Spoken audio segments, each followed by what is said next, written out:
Olá a todos, eu sou o Mátio Rego e isto é o The Huddle.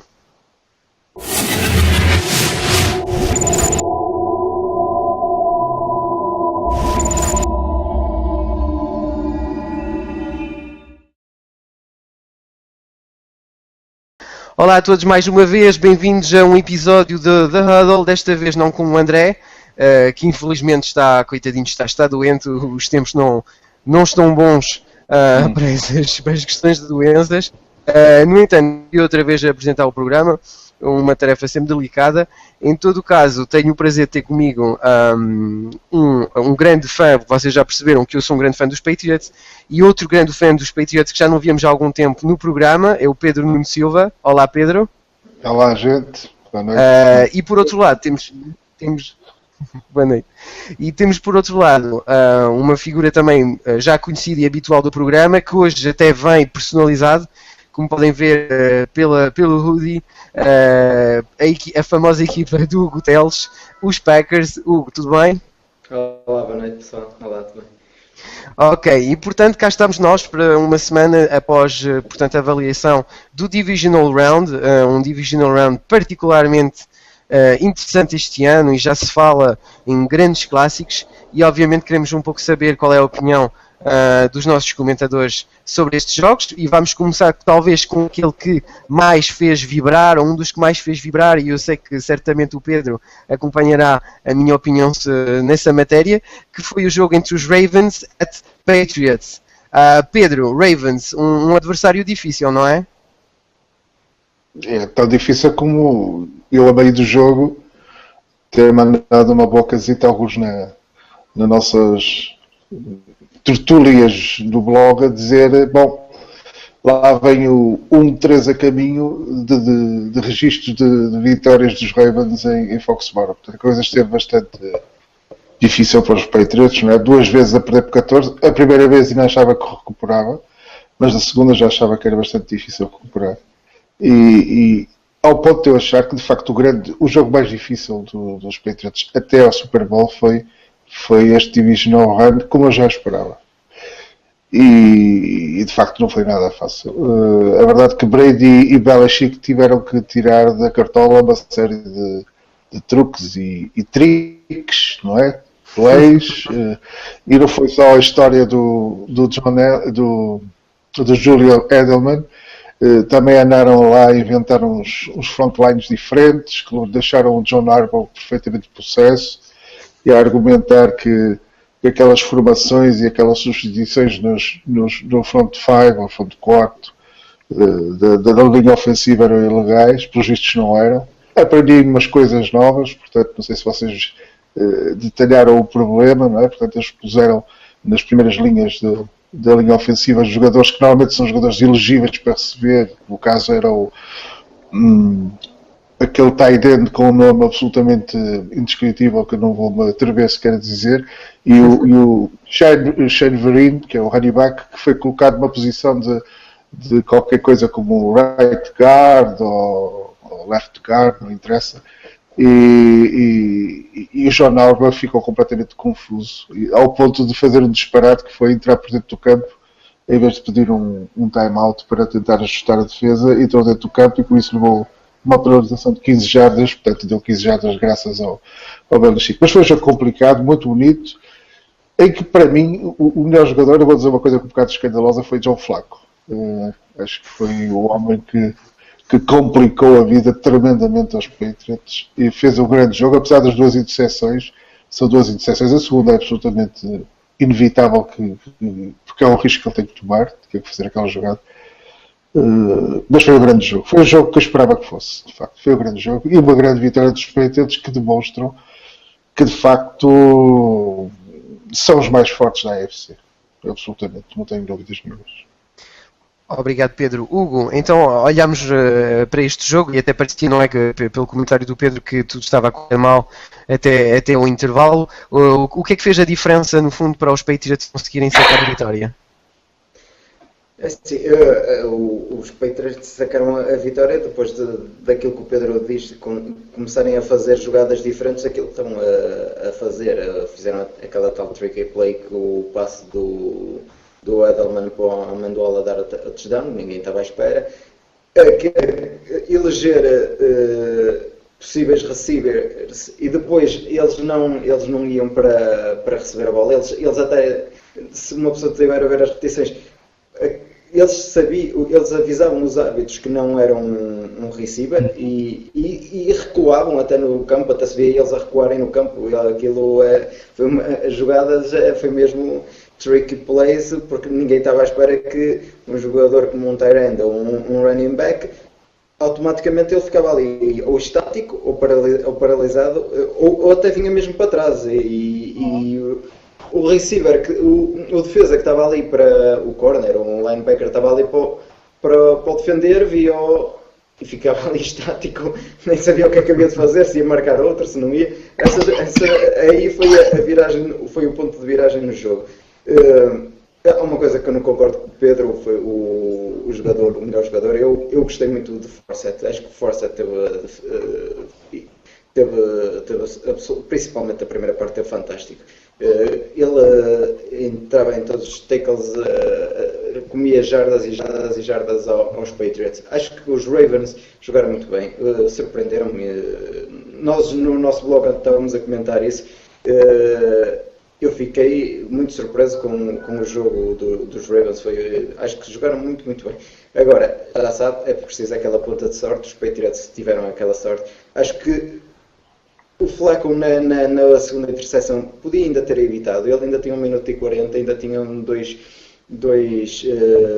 timeouts para pedir. Não estavam assim tão longe, eles ainda estavam a cerca de 30, 40 jardas, não estavam assim tão longe. Tinham de marcar touchdown para virar o jogo, é certo. Mas com um bocado mais calma e de paciência, ele não era preciso ter enviado aquela bomba para a endzone, podia jogar com mais calma, com o relógio e porventura até conseguirem um touchdown que lhes dava a vitória. Ele arriscou e perdeu. E é a segunda vez que faz uma jogada assim. A outra vez foi no AFC Championship, que levou os Patriots ao Super Bowl, o último que teve com os Giants, quando faz aquele passe e aquele, não me recordo o nome já do receiver, recebe e acaba por ser desarmado na endzone pelo defesa dos Patriots. Portanto, não passa também bastante longo, não tanto como este, mas eu acho que ele tinha que arriscar alguma coisa mas ele faz um jogo. Sim, eu acho que ele de facto é o jogador que faz diferença. Ele tem 2 ou 3 passos que põe a bola nas 20 jardas e faz 300 jardas com 4 touchdowns. É verdade que tem 2 interseções, mas acho que foi de facto. Pronto, o Forsett foi de facto um grande jogador, mas acho que o Flacco esteve bastante. Só para completar, porque é uma coisa que eu estou a lembrar. Ao contrário do que eu estava à espera, o ponto mais fraco foi a defesa dos Ravens. Nem Terrell Suggs, nem essa gente toda, e sobretudo a secundária dos Ravens foi muito fraca. Acho que os Patriots conseguiram fazer algumas coisas, mesmo em passos longos, que quando se vê a Amendola fazer o jogo que fez o melhor jogo desde que eu vi nos Patriots. A secundária dos Ravens esteve bastante mal, acho eu. E eu se calhar vou só juntar-me talvez também ao vosso comentário, que eu não consigo resistir como fã dos Patriots a dar o meu feedback. Obviamente foi uma noite sofrida e eu penso que individualmente, de qualquer forma, independentemente de quem ganhasse depois daquele jogo, qualquer equipa poderia legitimamente ter seguido em frente sem qualquer vergonha. Os Ravens podiam ter seguido em frente e provavelmente até conseguir um grande resultado perante o seu futuro adversário. Nos matchups em quase todas as áreas, os Ravens foram superiores. O que aconteceu é, como tu disseste bem, Pedro, a linha secundária dos Ravens foi um bocadinho mais fraca, embora parece-me que dos dois lados houve por parte dos Ravens um excesso de confiança durante uma determinada altura devido a uma situação de certa facilidade em relação à situação do Brady. Eu disse que se o Brady conseguisse arrancar a vitória tendo em conta um tempo bastante reduzido de pocket, sem qualquer jogo corrido, obviamente o Flacco teve recurso ao jogo corrido e podia ter recorrido ainda mais porque está a funcionar perfeitamente bem. Defensivamente o Flacco não teve um grande pass rush que lhe incomodasse, só mesmo talvez lá para o fim do jogo. As coisas estavam a correr bem a todos os níveis aos Ravens e apesar de tudo o Brady foi ganhando terreno, fazendo estrategicamente as opções. O Brady jogou muito bem. No pouco tempo que tinha na pocket, lançava autênticos dardos, uma capacidade de leitura absolutamente excelente de uma ponta à outra. Era preciso fazer uma pontuação sem falta para conseguir arrancar aquela vitória. E a verdade é que é isso que aconteceu. No fim foi por pouco porque houve uma série de confusões. Houve uma confusões na gestão dos kneel downs, houve uma confusão depois também quando os Ravens ficaram com a bola em vez de fazer em vez de portanto tentar das 20 jardas, o jogador andou a tentar recuperar terreno e ficou ali perdido no relógio. Houve uma série de coisas que não correram particularmente bem, mas de resto foi sem dúvida, e da minha parte posso dizer à vontade, foi um dos melhores jogos dos Patriots a que eu assisti. Vamos recordar à vontade desse jogo. Com os Ravens já estamos habituados, já é por pouco. Consigo ainda lembrar-me daquele field goal falhado no fim de outro jogo de playoffs que fez que acabou por eliminar os Ravens, e se tivessem acertado, como era previsível acertarem, as coisas teriam sido bem diferentes. Pois já estamos habituados. Há pouco, foi mesmo jogo. São os Ravens e portanto um grande abraço desde já ao nosso colega João Pina, que provavelmente ficou desapontado, mas teve muito fair play depois do jogo, ainda trocámos umas palavras. A prova que a NFL também é isso, é muito fair play. Em todo caso, vamos passar então ao próximo jogo, ao grande final da AFC, talvez a grande surpresa desta jornada divisional. Colts at Broncos, e que ganharam o Colts. Pedro, estavas à espera desse desfecho? Não, mas depois de ver o jogo é um resultado absolutamente normal, não é? Vamos lá ver. Não esperava, rapaz. Esperava claramente que os Broncos ganhassem, até, não digo com muita facilidade, mas com alguma normalidade. Mas eu vi o jogo e, primeiro, eu não vi o jogo de Seahawks, vi só o resumo, mas daquilo que eu vi dos 4 até pareceu que foi menos interessante. Acabou por ser mais interessante pelo resultado em si e porque Andrew Luck, acho que foi o jogo de ultrapassagem de Luck a Manning, não é? É o jogo da afirmação de um grande quarterback de futuro. Eu li uma estatística qualquer. Andrew Luck ultrapassou todos os grandes quarterbacks da história nos 5 primeiros jogos da post-season, ou seja, já tem mais jardas que qualquer um Montana ou o que quiser, é o mesmo Manning. Fez um grande jogo da defesa dos Colts, que deixou-me um bocado preocupado para o jogo com os Patriots. Jogaram muito bem, não sei se vocês estão de acordo, mas acho que fizeram um jogo fabuloso. E do outro lado, um jogo absolutamente pavoroso do ataque dos Broncos. O Demaryius Thomas, eu vi o deixar cair para aí umas 3 ou 4 bolas absolutamente inacreditáveis. E Manning tem uma sucessão de freeze and outs para aí 4 seguidos, se não estou em erro, entre o final da primeira parte e o início da segunda. Portanto, os Broncos foram uma imagem muito pálida, muito triste. Manning, senti uma certa comiseração, com devido respeito por ele, que é um grande jogador, mas senti uma certa pena, porque via-se nele um ar de uma certa impotência perante as incapacidades. Por vezes tinha um problema físico, foi revelado depois do dia seguinte, e esse problema físico acabou por revelar um jogo verdadeiramente desastroso, não é? O público durante o jogo todo praticamente assumiu a equipe, e a vitória dos Colts é absolutamente merecida, não é? Portanto, estão na final do AFC Championship Game. Sendo que, enfim, para os Patriots entre um e o outro, depois de ver, eu achava que os Colts eram mais fáceis do que os Broncos, mas depois de ver o jogo de sábado, ou de domingo, perdão, acho que fiquei com a ideia ao contrário. Acho que de facto preferia ter vindo estes Broncos em vez dos Colts. Sem dúvida alguma, nós de qualquer forma é verdade que sabíamos que qualquer pessoa que conseguisse passar à frente conseguiria passar à frente com razão e logo seria talvez uma Claro. complicação para nós. Hugo, pelos vistos, tanto dinheiro investido, tantos projetos, tantas promessas e os Broncos. O que é que correu mal para ti? Assim, dos 4 jogos que houve este fim de semana, sem dúvida para mim este foi o jogo mais fraco dos 4. Foi uma pálida imagem do ataque dos Broncos, foi uma pálida imagem da defesa dos Broncos com DeMarcus Ware, com Talib, com aquele dinheiro todo investido na defesa. Porque se eles nos anos anteriores a culpa era da defesa de não conseguirem ganhar o Super Bowl, este ano investiram muito na defesa e a defesa não conseguiu nenhum sec ao Luck.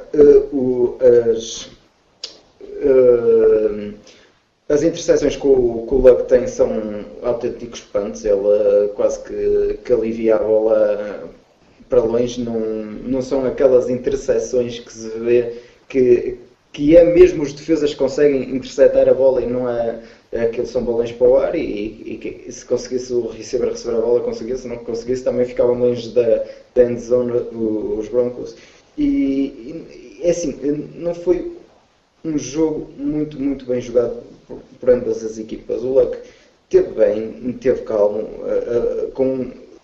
ele entraram logo a perder a primeira drive dos Broncos, dá 7-0 touchdown, e conseguiu manter-se calmo, conseguiram virar o jogo para 14-7. Mesmo depois da segunda parte, nós estávamos a comentar, isto parecia um bocado o jogo dos Packers, os Broncos reduzem mesmo no final da primeira parte com um field goal e fica o resultado igual ao resultado que estava entre os Packers e os Cowboys ao intervalo. E podia-se ver ali que os Broncos podiam virar o jogo, mas na segunda parte, então aí foi péssima a entrada dos Broncos na segunda parte. O Pedro falou, o Thomas deixou cair 3-4 bolas seguidas, e mesmo o Sanders que não deveriam. Aquilo às vezes eram ganhos de 10 ou 15 jardas e que não ganhava nada e depois era free and out. Foi um jogo fraquinho. Agora, vamos ver o que é que vai acontecer aos Broncos. Vão fazer um reset? Não sei. Vão tentar. Não, isso está. Eu penso que será completo o reset. Sim, se me permitirem, vou já lançar aqui a informação, não é? Já tivemos a informação de que o treinador, o Fox, já foi demitido. E agora, pronto, basicamente falta-nos saber. Vamos ter uma série de jogadores também que vão entrar na Free Agency. Os receivers, o Thomas e o Tyrant do Thomas e o treinador. Até já se fala que já vai ser entrevistado dentro de dias já no Chicago. É capaz de não ficar muito tempo no desemprego. Sim, é um reset completo, porque o Jack Del Rio está a ser entrevistado para os Raiders, portanto o coordenador defensivo, e o Adam Gaze, penso que é o nome, Adam Gaze, assim aqui é o nome da frente para os 49ers, portanto o coordenador ofensivo. Portanto é um reset completo. E é a evidência da falhança da estratégia de John Elway. Eu acho que a decisão de buscar Manning pode ter sido, enfim, não digo que foi uma má decisão, afinal foram um Super Bowl, apesar da vergonha que passaram. Mas para uma equipa de futuro, Manning, com os problemas físicos que tinha, deu para ir a playoffs. Eu acho que ficou muito aquém daquilo que é a expectativa do pessoal de Denver. Portanto, acho que a questão agora, só colocando aqui, gostava de saber, talvez Hugo, colocando a questão aqui, e quero saber a vossa resposta bastante rapidamente. Manning, é reforma aqui à vista? O que é que te parece? Assim, a certeza absoluta não consigo dizer. Assim, se o Thomas sair, tanto o receiver como o Tyrant também saírem agora neste mercado que vai abrir, provavelmente vai ser se calhar foi o último jogo de Manning ou não, podem ir para outra franquia para tentar desenvolver um quarterback mais novo e tê-lo a ele a dar aulas a um quarterback mais novo. Mas em Denver pode ter sido o último jogo e eles começarem a montar uma estratégia nova ao longo tempo e fazer uma equipa toda nova. Okay. Também é interessante, os Cowboys também estão um pouco com esse problema. Também os Cowboys têm Dez Bryant, têm DeMarco Murray em free agents. E dois dos melhores jogadores dos Cowboys também estão em free agents. Não sei se eles vão renovar contratos ou não. Nós já vamos falar dessa questão depois na avaliação do jogo. Pedro, o que é que te parece? Manning, é para ficar, é para deitar? O que é que fazemos? Depende. John Elway, quer que ele fique? As notícias dizem que ele fique. Agora, há um problema, mas de qualquer modo também diz que ele tem que avaliar, deixar passar algum tempo depois deste... Porque foi um choque, não é? Penso que Manning saiu notoriamente decepcionado, não é? Portanto, com ele e com o resultado deste ano. Mas ele sai também com muitos problemas. Portanto, eu penso que ele tem muitos problemas físicos. Segundo revelaram, há problemas de um problema de um ombro, penso. E a lesão que teve no último ano dos Colts, a coisa não está provavelmente segura. Mas John Elway, estava mesmo agora a conferir nos sites, continua a afirmar que quer ele para o próximo ano. O que se põe, a questão é que motivação, ou que carga, ou que energia pode ter um homem como Manning, aos 36, 37 anos, de encarar o novo playbook, o novo treinador, o novo coordenador ofensivo, se calhar novos receivers, nova equipa. Portanto, estamos a falar que provavelmente as duas armas mais importantes, tirando Sanders, poderão sair. Quer dizer, não sei a esta idade se o cansaço ou a desmotivação ou a falta de ânimo pode levar a que Manning de facto tome a decisão de abandonar. Há uma certa tendência, uma onda na imprensa americana em ir pela linha da saída, do adeus. Não estou tão seguro disso, depende de certas coisas. Vamos ver. Eu se calhar vou deixar então uma breve apreciação e desde já vou fazer uma menção especial ao nosso colega Rafael Araújo do Endzone Brasil, que esteve connosco a semana passada e que até estava equipado a rigor com a camisola dos Colts, embora tivesse também um boné dos Broncos. Ele estava dividido, obviamente, como qualquer fã dos Colts, tem muito boas lembranças do Manning, e portanto um grande abraço para ele. Já nos vamos encontrar, Rafael. Esperemos que traz muitas lágrimas para lavar depois do embate do fim de semana. Relativamente ao jogo, eu penso que o Andrew Luck, ainda assim, a estrutura dos Colts tem uma série de deficiências que podiam ter sido exploradas por uma equipa bastante mais motivada dos Broncos.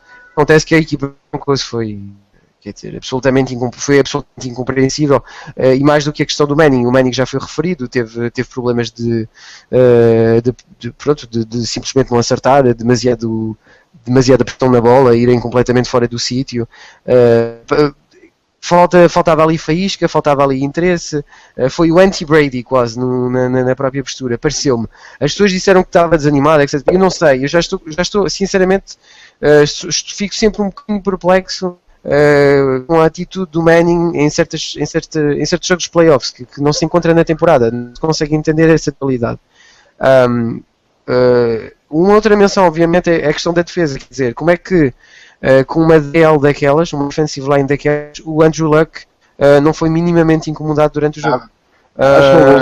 Foi um rio de dinheiro. O nosso amigo Filipe nos ficou muito contente com o DeMarcus Ware, porque ele foi quase mas realmente não se percebe exatamente o que é que aconteceu ali. Parece que o dinheiro não trouxe a motivação, não se entende o que é que pretendiam. E para os fãs dos Broncos, apesar de tudo, a questão do Manning é relevante. Porquê? Porque já tiveram na final do Super Bowl, correu mal. Tiveram agora um investimento tudo que era possível e imaginável, correu mal. E agora, com o Manning, quer dizer, o que é que se faz? Por mais que o Manning seja um excelente quarterback à escala da NFL, as pessoas, mais do que também excelentes quarterback, também querem ter esperança. E talvez um fã do Broncos neste momento já não tem esperança. Desapareceu a esperança, a confiança em conseguir ter bons resultados na fase dos playoffs com o Manning em campo. E isso pode fazer toda a diferença. Em todo caso, isso é o meu comentário. Vamos só, portanto, avançar para outro jogo. Passamos desta vez à NFC, um jogo provavelmente muito importante para o Hugo, já que ele teve muitas ocasiões de celebrar. O jogo Cowboys at Packers, uma vitória um bocadinho complicada, não é, Hugo? Sim, já se sabia que ia ser um jogo complicado. As duas equipas tinham 8-0, os Packers a jogar em casa, os Cowboys a jogar fora. Alguém tinha de perder, neste caso ainda bem que perderam os Cowboys, não é? Foi um jogo em que se notou que o Rodgers não estava a 100%. Apesar dele ter uma qualidade de passe, ele andava com o pé coxinho, em certos lances via-se que ele mancava e isso afetou o jogo dos Packers, principalmente nos 3 primeiros períodos. O quarto acho que foi arrasador. O Aaron Rodgers é fantástico no quarto período, conseguiu aí dar a volta ao jogo. Depois há sempre o lance do Dez Bryant, que por mais que uma pessoa ache que deveria ser uma recepção, nos livros está dito que a bola tocar no chão e fazer aquele bumble, não é? A saltitar. Se calhar vamos até, se calhar vou só deixar a palavra ao Pedro relativamente ao jogo em si e depois abordarmos mais esta questão porque deu muito que falar, é uma questão um bocadinho polémica e complicada. Pedro, estavas à espera Cowboys, tinhas alguma esperança ou nem por isso? Eu não tinha esperança nem para os Cowboys nem para os Packers, não é? Venho o diabo, não é? Não, vamos lá ver, eu, como disse já no início do programa, eu sou aqui a pessoa mais séria e isenta. Não, era um jogo que eu queria ver com mais atenção, até por ser muito francamente, acho que era o jogo mais interessante para mim. Mais que o Tiveste a ver o jogo completo, menos? Completamente isento e a ver o jogo por pura diversão e foi o jogo que eu esperava que fosse, não é? A nível o que é que faltou aos Cowboys para sacar a vitória? Foi o que falta sempre aos Cowboys, falta-lhe o... sorte. Não acho que seja a sorte. Eu acho que a sorte, isso da falta de sorte, vale para justificar se calhar muito pouca coisa, não é? Portanto, falta o clutch time, não é? Ou falta a sorte que Brady procura e que Russell Wilson procura e que os grandes e que Aaron Rodgers procura. Eu também como um grande quarterback, não quero dizer com isto que não é, e que os Cowboys têm uma grande equipa e que a Jason Garrett fez um milagre, né, de transformar uma equipa miserável, como foi o do ano passado, quase numa Super Bowl contender mesmo a sério. Né? Portanto, eu acho que houve ali uma fase que eu achei que realmente eles tinham capacidade para chegar lá, mas quando a defesa dos Packers, sobretudo na segunda parte, acerta a marcação da offensive line dos Cowboys, o Romo começa a ter problemas e sobretudo secaram, apesar de tudo, muito bem o Dez Bryant, né? Porque o Dez Bryant acaba por ter aquele lance, mas não foi provavelmente se calhar o jogador mais decisivo dos Cowboys durante o jogo todo. Só para complementar ao Pedro, o Dez Bryant teve apenas 3 recepções. Pois é que eu estou a dizer, não foi sequer o jogador mais importante, foi bem marcado, eu não sei se pode-me ajudar para quem foi o marcador dele, porque eu não fixei o nome. Agora, o Trayman Williams ou o Sanchez? Mas os Cowboys fizeram um grande jogo, a primeira parte dos Cowboys é excelente e fizeram uma época excelente, tanto é que o Jason Garrett acaba de receber um contrato de 5 anos do tio Jerry, não é? E o coordenador defensivo Rod Marinelli também uma extensão de contrato de 3 anos, portanto, e de facto são merecidos, porque de facto foram, se eu tivesse nomeado os 3 MVPs de treinadores do ano, está Jason Garrett, está o Bruce Arians como primeiro, porque acho que fez milagres este ano, e o tio Bill, não é? Portanto, o tio Bill Belichick.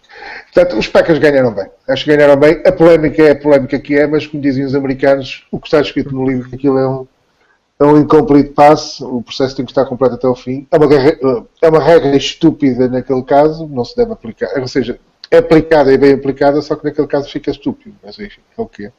É verdade. Eu já vou, se calhar, voltar a essa questão. DeMarco Murray, o que é que vos pareceu, Hugo? Porque até agora falámos no Dez Bryant, não é? Na situação do Dez Bryant, que se calhar não cumpriu exatamente, e a outra grande figura dos Cowboys é sem dúvida o Murray, e do que eu vi parece muito pouco, não é? Sim, eu já esperava que o jogo iria se basear muito na corrida dos Cowboys e quando chegassem aos terceiros downs o Tony Romo ia apostar muito no tight end. Era o que ele tem feito normalmente nos jogos. Esta vez apostou naquele receiver que agora não me lembro, o menino Beasley. Acho que é Beasley, apostou nas terceiros downs no Beasley. Mas enquanto de Marcus Murray já se esperava isso. Mike McCarthy já pôs o Clay Matthews como inside linebacker em vez de outside, mesmo para quando ele viesse na corrida, eles tentarem nos parar ali logo. Ele não fez grandes corridas. Quando parecia que iria fazer a grande corrida, o Julius Peppers saca-lhe a bola naquele fumble que vira no início da segunda parte, que ele ia ter o campo quase todo à mercê e ele ia com a mão esquerda, o Peppers consegue-lhe sacar a bola e o Dalton Jones recupera o fumble. Foi uma das jogadas defensivas dos Packers. Há 8 jornadas que ele não tinha um fumble, pelo que a ideia que eu tenho, pelo menos a informação que eu tinha, que havia quase 8 jornadas, portanto é muito raro ele fazer esse erro. Mas de Marcus Murray foi o running back que mais fumbles teve este ano, apesar de que ele também foi de longe o que mais bolas recebeu para correr. Mas foi o que teve mais fumbles este ano, foi de Marcus Murray. Também, e agora, portanto, finalizando só sobre a questão, e agora vou abordar a questão da arbitragem, aqui talvez 2 perguntas que eu quero fazer. A primeira pergunta seria, parece-vos que as regras devem ser mudadas relativamente à questão dos catch?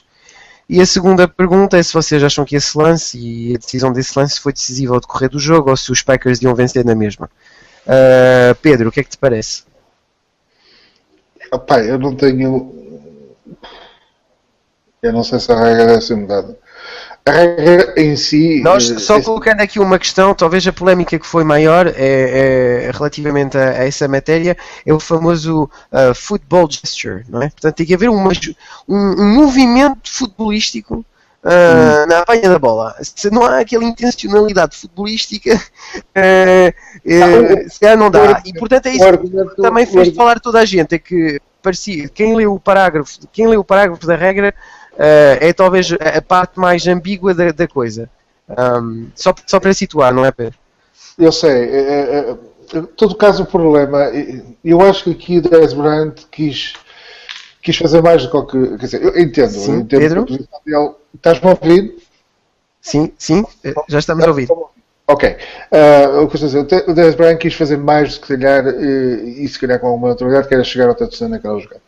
O problema é que a regra diz assim, é muito simples, quer dizer, a regra diz o jogador deve manter o controle da bola durante todo o processo de recepção. A questão é saber se ali há 2 movimentos ou se há um movimento. Se é o momento de recepção que termina num primeiro momento em que ele toca no chão, e aí aparentemente o controle da bola existe. O problema é que quando faz o movimento de se projetar para a zona da end zone, aí aparentemente a bola deixa de estar controlada. Portanto, e como esses 2 movimentos são sequentes, o que diz o Mike Pereira, que é uma referência que eu tenho de seguimento das regras do jogo, penso que é a autoridade da NFL em termos de regras de jogo, é que de facto não há dúvidas nenhumas sobre a legitimidade da call dos árbitros. Portanto, porque de facto ele não consegue manter até ao final da jogada o controle da bola, ainda que seja ele próprio a criar esse descontrole, vamos chamar-lhe assim. Portanto, se Aaron Rodgers recuperava, era difícil, não é? Era difícil porque o tempo não é assim tão longo como isso. E Aaron Rodgers, vocês viram, jogou tremendamente debilitado. Aliás, eu estou para ver como é que ele se vai dar com aqueles 7 absolutamente assustadores para jogadores da defesa dos Seahawks, que acho que os vão fazer aquela perna esquerda numa papa, não é? Porque o homem mancou o jogo todo. Não é? Mas o que só dá ideia da genialidade dele, porque ele consegue fazer um jogo naquelas condições e fazer o jogo que fez. Se mudar a regra, eu acho que as regras têm que ser mais claras, ou pelo menos haver um critério mais claro, porque a regra em si tem uma certa simplicidade. Eu acho que tem a ver com alguma clareza. Se há algum critério ou não que se deve ser inserido na regra, pois os especialistas que a debatam. Só passar, obrigado Pedro, vou só passar aqui ao Hugo, nós já percebemos mais ou menos. Hugo, rapidamente sobre portanto, sobre as duas perguntas, achas que se deve mudar, primeiro, se deve clarificar a questão da completion do passe, e a segunda é se achas que, apesar de tudo, se a call tivesse sido aceite, como ela foi até ao princípio antes de ser questionada, se isso teria colocado os Cowboys na final da NFC? Assim, se mudar a regra, é um pouco subjetivo. Pode ser mudada, pode não ser. Por exemplo, as regras do college nas recepções são diferentes da NFL, os jogadores adaptam-se, têm-se de adaptar. Ali, o Dez Bryant quis ganhar aquela jarda a mais para o touchdown e deixou cair a bola. Foi um jogador que é um jogador explosivo, que tem aquelas características, e viu-se quando a call foi revertida, ele entra dentro de campo e faz aquela escaramuça toda. Se é de mudar ou não, é complicado. Os jogadores têm de se adaptar às situações. Se iria virar o jogo ou não, eu, sinceramente, conforme o Rodgers estava a jogar no quarto período, eu acho que, mesmo que aquilo ainda faltava uma jarda, e eles ainda tinham de marcar touchdown primeiro, mas mesmo se os Cowboys conseguissem marcar touchdown, eu estive a ver o relógio, faltavam cerca de 4 minutos e 40 segundos. Eu acho que em 4 minutos e 40 segundos o Aaron Rodgers punha a equipa de Green Bay, no mínimo, a um field goal que dava novamente a remontada, e os Packers conseguiram ir na mesma final da conferência. Agora, há muitos lances que, principalmente o pass interference, houve lances este fim de semana de pass interference que parece que não há nada, ou pequenos toques, há logo bandeirolas. Há uma jogada, há várias, os Patriots contra os Ravens, há lá duas outras jogadas de pass interference que são complicadas. Há uma do corner Williams sobre o receiver Williams nos Packers contra os Cowboys, que dá 30 jardas e põe os Cowboys a uma jarda de touchdown, e depois até dá mesmo o touchdown no 7-7. Esse pass interference eu acho que é um bocado ridículo. Há outra também do Cobb, que eu acho que o Cobb deixa cair a bola no chão e os árbitros não assinalam e fica como um passe completo. Eu acho que até nem devia ser passe completo, por isso eu estou aqui. Também se fala dos erros no lance a favor dos Cowboys, também eu falo nos erros a favor dos Packers, para ser mais ou menos honesto. E eu se calhar vou só aqui dar... Tem havido alguns erros e é complicado, principalmente nesta fase, que é a fase da decisão. Não é? É muito complicado. É interessante porque de facto até nós falámos nas questões dos erros e dos não erros, e o que acontece é que há uma parte de subjetividade muito grande, e em vez de termos a certeza que é efetivamente um erro, muitas vezes temos dúvidas se é efetivamente um erro ou não. E por vezes a formulação das regras são importantes. O futebol americano existe há décadas e continuamos ainda assim parece a ter dúvidas sobre certas matérias que se calhar não fazia sentido de ser. Talvez porque a nossa visão daquilo que é uma completion de um passe baseia-se em critérios de uma espécie de mérito atlético de um conjunto que por vezes não corresponde exatamente àquela questão da bola, parece que tocou mais no chão antes e logo parece que ele não tinha controle absolutamente 100%. Isso também depende de tal forma da tecnologia que faz um pouco parte desse universo. Em todo o caso, há uma coisa que eu posso dizer da minha parte pessoalmente, é que depois do anular desse touchdown, os Packers não tiveram dificuldade em subir no terreno, consumir o relógio precisamente com isso, e tudo isso indica que certamente Rodgers teria conseguido marcar. Concordo em absoluto contigo, Hugo, nessa matéria. Dito isso, parece-me que os Cowboys poderiam perfeitamente ter seguido em frente e merecer. Foi um jogo muito renhido entre duas equipas muito equivalentes, e agora provavelmente os Packers vão ter que ver a situação do Rodgers, porque efetivamente durante uma parte significativa do jogo ele foi um fator problemático. Vamos, portanto, passar ao último jogo, o jogo da NFC, talvez o embate assim mais improvável, porque ninguém esperava ver os Panthers, e cá estão eles, os Panthers, a jogar contra os Seahawks, que lá vão fazendo o seu caminho perigosamente até a final do Super Bowl, e arriscam talvez dar-nos uma surpresa de 2 anos consecutivos. Cuidadinho que os 12 men vão fazer muito barulho se isto acontecer. Portanto, Panthers at Seahawks. Parece que os Panthers tiveram alguma hipótese? Ou... Não. Dos relatos que tenho, porque eu não vi o jogo em direto, vi depois uma série de resumos e de crónicas, e os relatos que tenho é que pronto, fizeram um bom jogo, deram boa conta do recado, mas quer dizer, acho que os Seahawks ganharam quando quiseram e como quiseram, não é? Inclusive há uma interseção para um touchdown dos Seahawks de 60 jardas, assim mesmo história. Agora,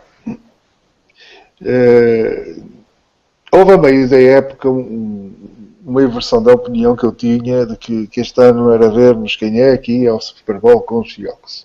E houve uma altura em que os tipos estavam com 6-4 e eu achei, bem, de facto, eu fiz a chamada bold prediction, não é? Ou seja, achava que isto eram favas contadas para os rapazes. Só que eles fintaram, não é? Fizeram de conta que estavam a morrer e afinal estavam vivos.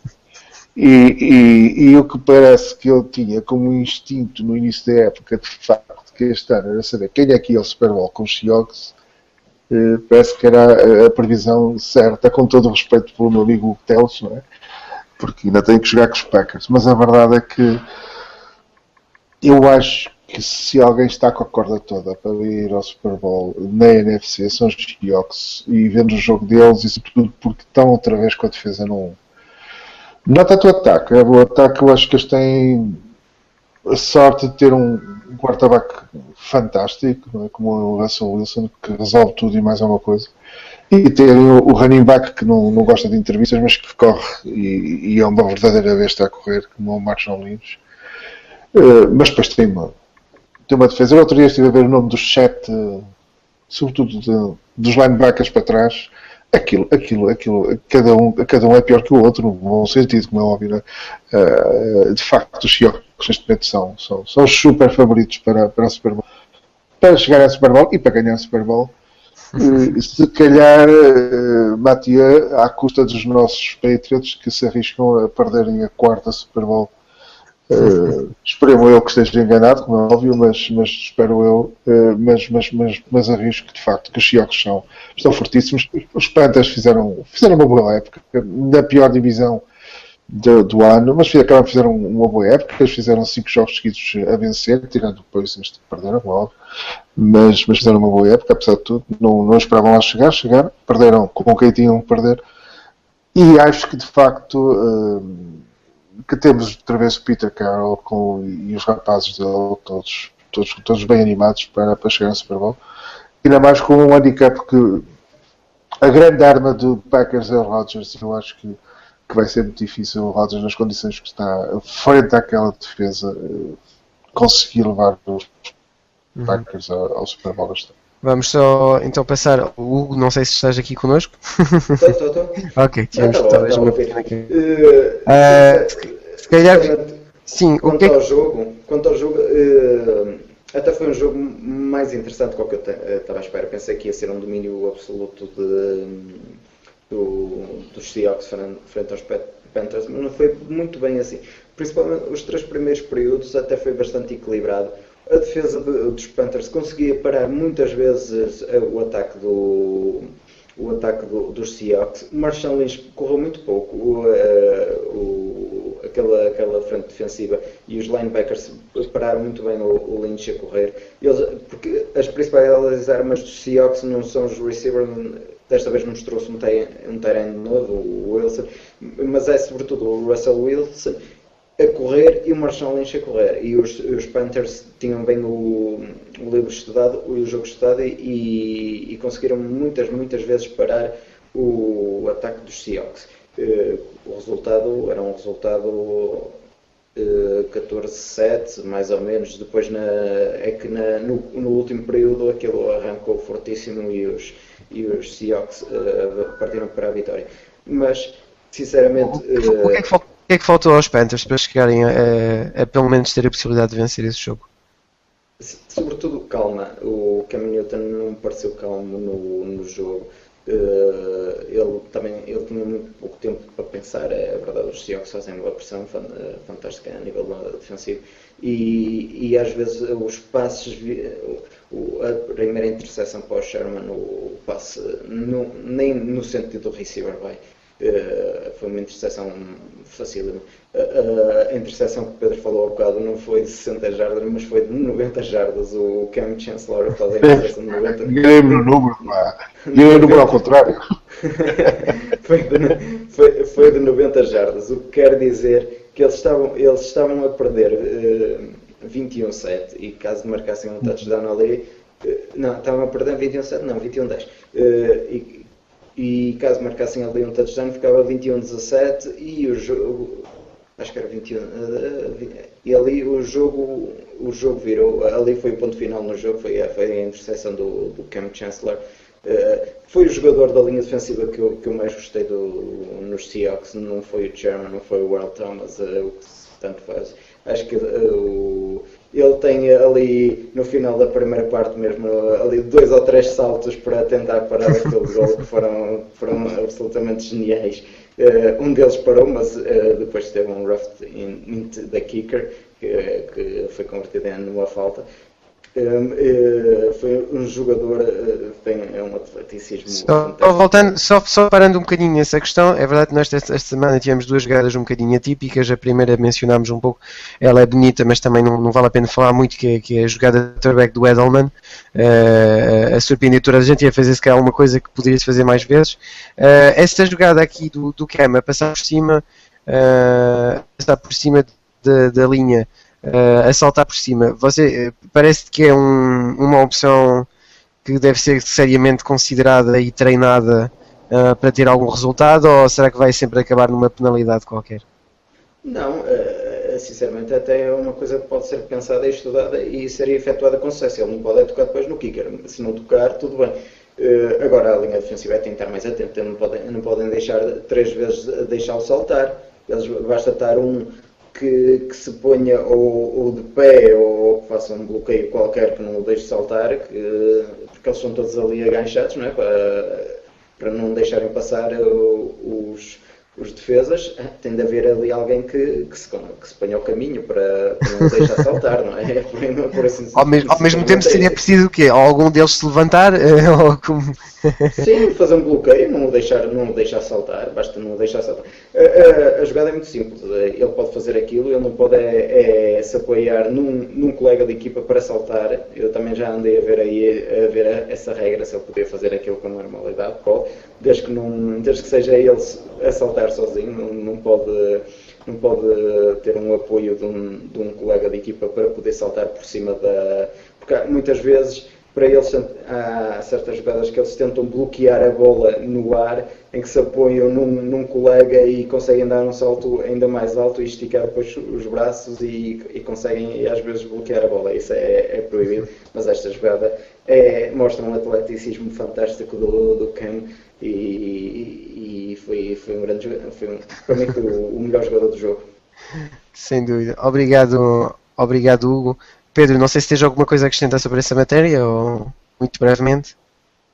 Não, eu vi foi um comentário que é uma jogada muito suscetível a ter faltas, não é? Porque é como o Hugo dizia, ele não pode se apoiar, também por outro lado não pode cair em cima do kicker, que também aparentemente não pode, tem algumas condicionantes em relação à forma como cai sobre a outra linha adversária, portanto há ali condicionantes que se calhar, por isso se calhar aquela não é assim tão usada. Eu penso que aliás posso estar enganado, não sei qual dos 2 jogos foi dos Dallas, foi nos Colts, alguém que tentou também fazer uma coisa parecida, mas correu mal também.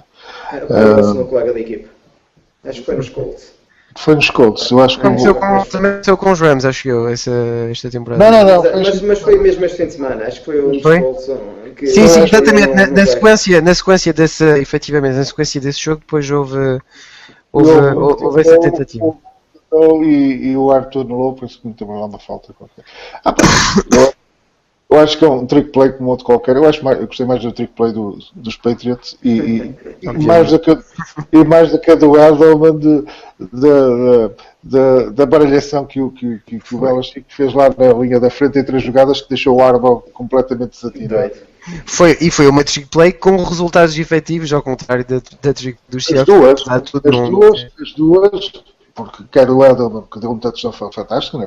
E simples, que aquilo passou a banana a bola, e as 3 jogadas de mudança da frontline, portanto, de pôr só 4 defesas de linemen, pelo menos a primeira, se não estou em erro, a primeira, penso que é a segunda, quando o Shane Vereen fica atrás, foi a que deu depois origem a um avanço, e penso que se não foi o touchdown, foi quase isso. Portanto, mas esta semana, sobre essa jogada do Edelman, eu agora já não me recordo, eu já vi tantos bowls este fim de semana do college, mas há uma jogada rigorosamente igual no college, num bowl, já não me recordo qual é o certo, mas é rigorosamente igual. O quarterback recebe a bola, passa para um receiver, e o receiver coloca a bola no outro receiver e deu touchdown. Foi rigorosamente igual. Eu já não me lembro qual foi a bowl que foi. Essa jogada é a mesma que deu origem ao famoso milagre de Nashville, que há uns anos atrás, num jogo entre os Titans e os Bills, não estou em erro, num playoff, que dá origem a uma das jogadas históricas da NFL, que é os Titans, ou melhor, os Bills estão a perder, e na última, os Titans estão a perder, e na última jogada do jogo, portanto praticamente estão 2 segundos, com aquela jogada acaba o jogo, fazem um lateral pass deste género, portanto o quarterback faz um lateral pass e há um running back que faz depois um passo para fazer depois o touchdown. Portanto, são jogadas que às vezes acontecem. É verdade. Obrigado, Pedro. Vamos então seguir em frente. Já fizemos aqui a abordagem dos diversos jogos. Vamos tentar escolher rapidamente o Most Valuable Player, na vossa opinião, desta série de jogos. Hugo, o teu MVP? Eu, por todas as razões, mas algumas vou pôr mesmo o Rodgers. Ele teve 300 e tal jardas ao pé coxinho e 3 touchdowns e levou às costas dos Packers ao pé coxinho. Ok. Pedro, para ti foi o Most Valuable Player? Vou pôr, enfim, não quero falar dos derrotados. Eu disse há pouco que no jogo dos Patriots eu gostei muito do Flacco. Dos que ganharam, vou para o Andrew. Acho que estamos perante um novo grande quarterback da NFL. Vai precisar ter uma equipa, não é? Mas é precisamente nisso que eu vejo os grandes quarterbacks. E isso uma vez já comentámos quando foi o famoso duelo do Manning com o Brady em Foxborough. Não ter uma grande equipa e fazer grandes jogos e levar uma equipa a um championship game como ele faz, além dos méritos da equipa, bem orientada pelo jogo pagano, a linha defensiva, etc. Mas não ter uma grande equipa quando ele a que tem, não estou a dizer que tem uma má equipa, mas não tem uma equipa fabulosa, né, como outros têm, e conseguir fazer o que ele faz. Neste 3º ou 4º ano, já não sei, eu penso que é o 3º dele, ou 4º ano, agora não me recordo, diz muito da qualidade do Andrew. Para mim foi o MVP da semana, porque consegue levar uns Colts que são outsiders à final de conferência. Ok, obrigado, Pedro. Eu se calhar vou fazer o meu muito rapidamente. Podíamos escolher Gronkowski esta semana, mas não vou escolher porque eu já escolhi numa outra ocasião.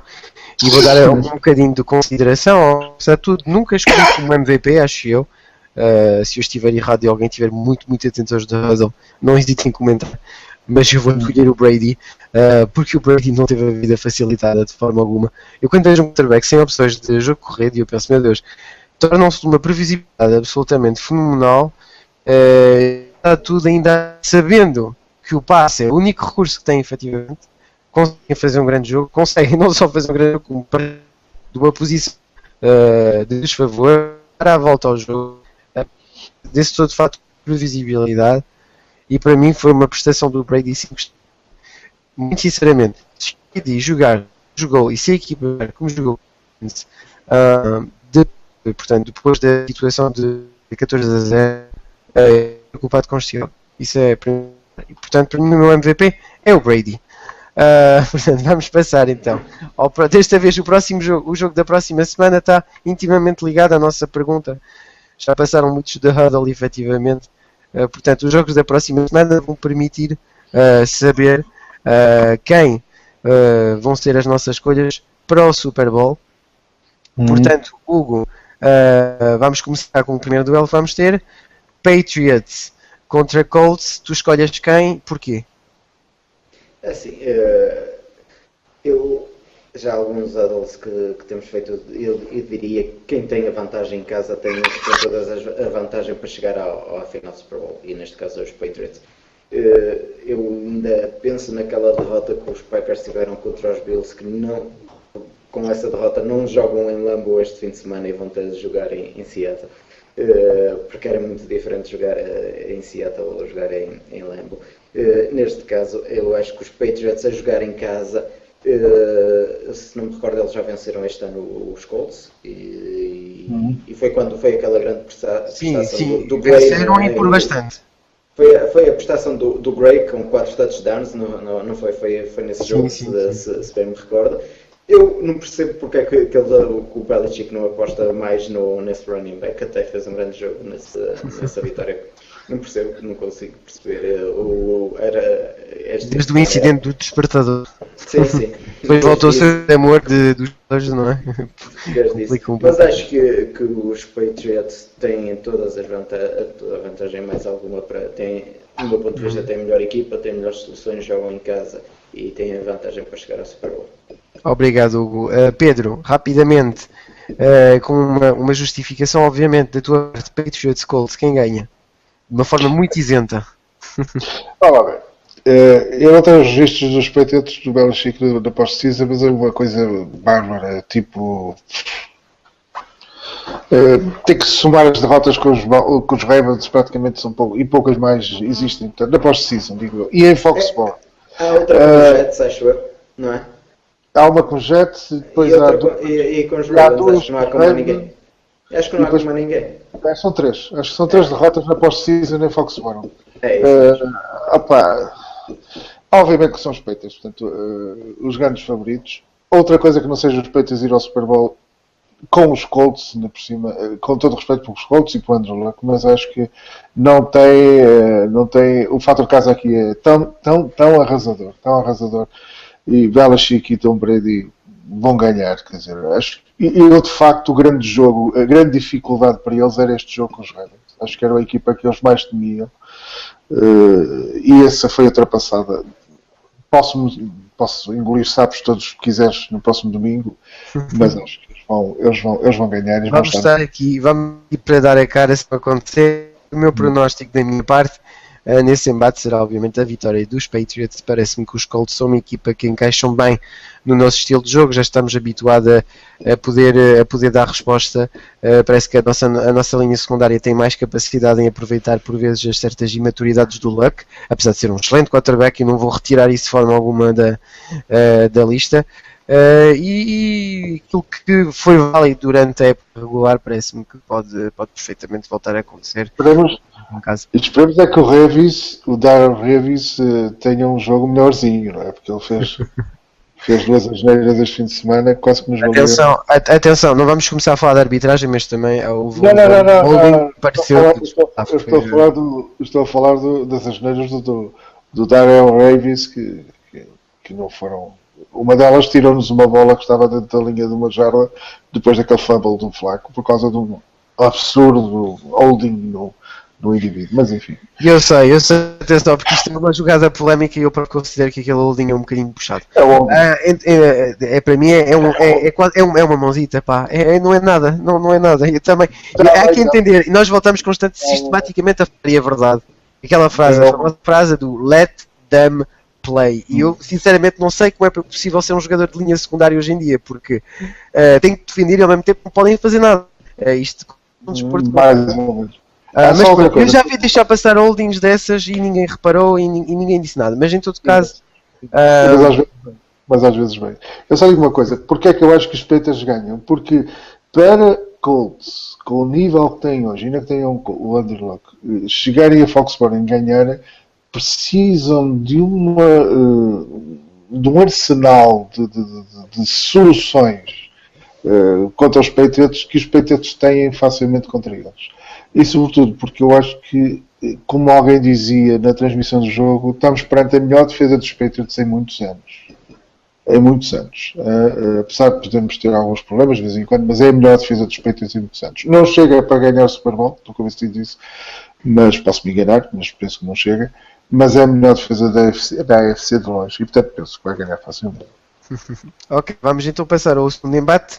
Já vimos que da nossa parte do texto sabemos que vai estar na final são os Patriots. Falta agora saber quem vai estar portanto, dos Seahawks e dos Packers. Hugo, assim, de uma forma muito isenta, Packers ou Seahawks? Quem vai lá? É assim, eu muito gostava que fosse os Packers. Sei que vai ser um jogo bastante complicado. É assim, como o Pedro diz, se esta é a melhor defesa dos Patriots desde há muito tempo, também eu acho que esta é a melhor defesa dos Packers desde há muito tempo. Os Packers geralmente tinham sempre o melhor ataque, mas defensivamente eram terríveis.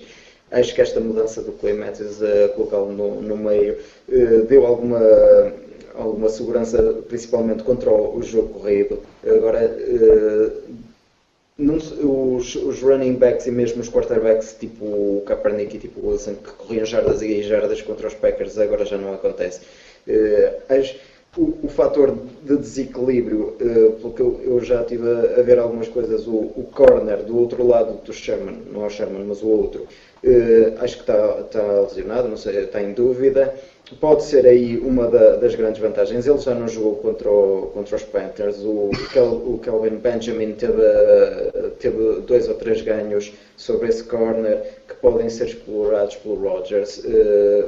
E principalmente acho que os Seahawks não defendem muito bem aquela zona entre linebackers e a secundária.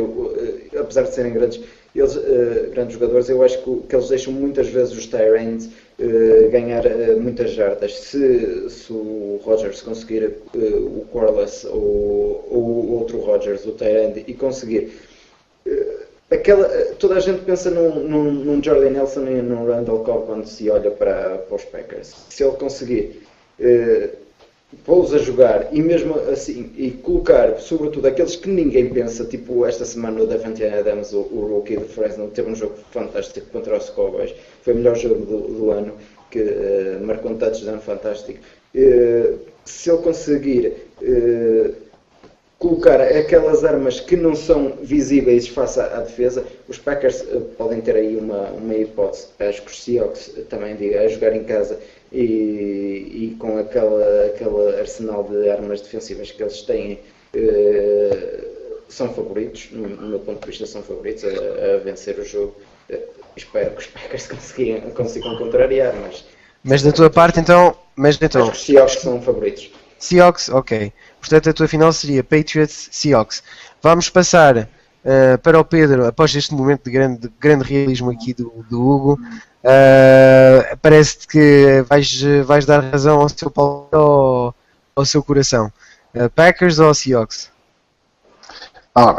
Será se calhar mais apertado e teoricamente mais equilibrado que o jogo dos Colts com os Patriots, mas eu acho que os Seahawks, como dizia o Hugo há um bocado, a vantagem de jogar em casa nestas coisas diz muito e faz muita diferença e faz diferença terem uma equipa mais estabilizada, apesar de terem perdido um outro jogador no ataque, mas os Seahawks vão praticamente a mesma equipa do ano passado, não é? Pelo menos nas primeiras linhas e são fortes. Sim, eu parecia, mas... E o Golden Tate, acho eu, também não foi. Sim, penso que saiu também o Golden Tate. E um para os Patriots, também para a defesa. O Browner, né? Mas de qualquer dos modos, se vocês forem ver... Quer dizer, eu acho que de facto são os favoritos. Vamos lá ver. Eu acho que são os favoritos para ganhar. Tudo que não seja eles ganharem. Não estou a dizer que não seja possível que os Packers lá ganhem, porque é uma grande equipa. Eu acho que vai depender muito do estado de saúde do Rodgers. Acho que o Rodgers, se não estiver a 100%, ou pelo menos a 95%, 97%, 98%, vai ser muito difícil aguentar o que é uma defesa terrível. Não é? Portanto, apesar da a primeira linha não ser tão forte, aparentemente, como a secundária, sobretudo, eu penso que os Seahawks são claramente favoritos. E são mesmo, como eu disse já há pouco, favoritos para chegar ao Super Bowl e mesmo nesta altura os favoritos para ganhar o Super Bowl. Eu gosto de fazer estas coisas até para baixar expectativas, não é, Mateus? Assim que tudo que vier a mais a gente fica contente. Epá, afinal não éramos favoritos e é verdade. Esperemos que não aumente se os Patriots pensarem que temos já é o nosso tradicional jantar, sabemos como é que é, não queremos ter tão em direto. Temos o 18-1 entalado, temos o Manningham a receber bolas para impossíveis entalados, o Welker a falhar de recepções entaladas, tanto nas últimas Super Bowl com os Giants, né? Mas de facto, eu acho que de facto os Seahawks são favoritos, com todo o respeito pelos Packers, lamento o Hugo, mas é a minha visão. Pronto, ele conta contigo, portanto não deve haver muito problema. Eu vou escolher, assim vocês dão-me vontade de escolher os Packers. Eu ia dizer, vou escolher os Seahawks, mas é complicado, parece-me um bocadinho complicado, porque a verdade é que não houve assim, não me parece que houvesse até agora um jogo dos Seahawks em que eles fossem realmente desafiados. E penso que o embate com os Packers é essencial para entender qual é o estatuto da equipa perante alguém que esteja pronto perante um adversário mais sério e assim um adversário com qualidades atacantes superiores. O jogo dos Panthers, apesar de ter sido controlado e ter corrido bem, deixa-me mais expectante uma vitória dos Packers, embora continue a achar que os Seahawks são favoritos, mas deixa-me bastante mais expectante sobre o resultado, porque efetivamente consigo imaginar sem grande dificuldade uma situação em que os Packers, preparando bem o seu jogo, a aproveitar as qualidades dos Rodgers, ou seja, com o Rodgers a funcionar em pleno, conseguirem surpreender os Seahawks em muitos aspectos. Os Seahawks não são uma equipa feita, pelo menos não são tão feitos como os Seahawks que eu conheci o ano passado. E portanto, eu tenho que reconhecer, e depois é contraditório porque eu acabo por escolher os Seahawks também, diria uma final Patriots Seahawks, ainda assim, com muita sinceridade, não me ficaria, nem apostaria dinheiro na vitória dos Seahawks, não me ficaria nada surpreendido que os Packers conseguissem ficar lá à final. Nós já dissemos várias vezes que Patriots eram os nossos contenders em certas alturas do programa, portanto é perfeitamente possível. Vamos ver, uma coisa certa, Pedro, e eu também concordo contigo, quem vencer deste jogo da NFC parte como favorito para vencer a final. Já começa a ser um bocado a tradição. Ainda assim, in Bill we trust, e vou continuar a confiança, claro. E ele vai arranjar todos os trick plays possíveis do playbook, com o Ravens a fazer de quarterback e o que for preciso, e o Gronkowski a fazer de cheerleaders. Nós vamos arranjar qualquer coisa para ganhar isto. Vamos então, e é assim que acabamos o programa. O prognóstico, vocês já viram, três comentadores, 3 Patriots a Seahawks. Vamos ver como é que a coisa corre. Em todo caso, foi um prazer apresentar este programa. Tivemos a oportunidade de analisar mais em detalhe essas questões. Temos um artigo também na página do Paulo Pereira sobre o jogo, precisamente dos Seahawks, que pode ser particularmente interessante para quem quiser saber mais, porque o Paulo é sempre um dos nossos génios aqui dos artigos textuais. Portanto vale a pena dar uma olhada dela. Para além do mais, os Lisboa Devils também colocaram online o primeiro jogo de inauguração da Liga de Futebol Americano em Portugal. Essa retransmissão teve o privilégio de ter o nosso líder, que não está aqui presente connosco, o André Novaes de Bola, que fez o comentário do jogo.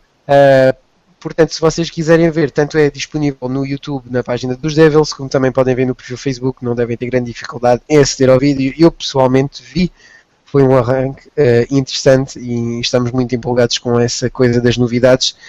Também tivemos o nosso novo programa Blitz, onde o Isaías, que é uma figura muito importante no futebol nacional, futebol americano nacional, falando-nos um bocadinho quais são as perspectivas no futuro, e é um vídeo interessante que eu recomendo, que eu tive muito prazer em assistir, e apesar de fazer parte da equipa, portanto acho que para qualquer pessoa pode ser bastante interessante.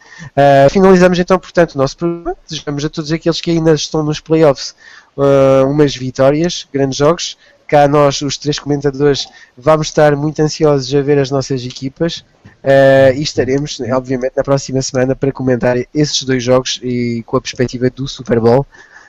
Tenho uma semana cheia de futebol americano e eu sou o Mateo Rego. Muito obrigado ao Pedro Silva e ao Gutel pela sua presença no programa, e até à próxima, talvez com o nosso líder habitual, o André.